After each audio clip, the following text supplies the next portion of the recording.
புதுசாக யாராவது யூடியூப் சேனலில் வீடியோ பார்த்தா லைக் கமெண்ட் சப்ஸ்கிரைப் பண்ணிடுங்க ப்ரோ. இது ஒரு 3:30 மணி போல் நான் கொஞ்சம் அரிசி வீட்டில் மிச்சம் இருந்தேன் ப்ரோ. கொஞ்சம் குருணா அரிசி மாதிரி இருந்தது, அது குழி வைக்க போகிறோம் ப்ரோ. அந்த வீடியோ தான். வீடியோ பிடிச்சா லைக் கமெண்ட் சப்ஸ்கிரைப் பண்ணுங்கள், சப்போர்ட் பண்ணுங்கள் ப்ரோ.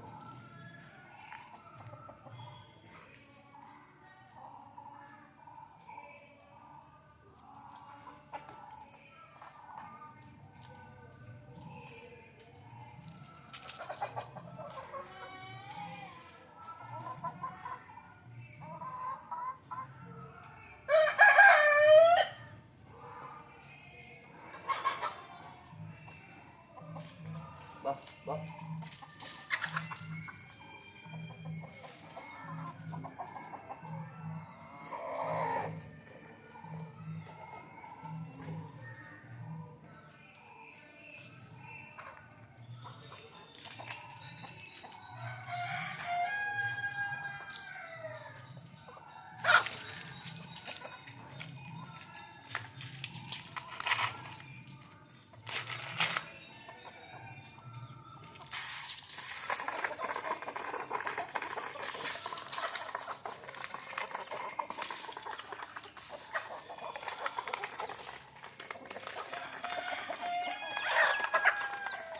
வீடியோ பிடிச்சா லைக் கமெண்ட் சப்ஸ்கிரைப் பண்ணுங்கள் ப்ரோ.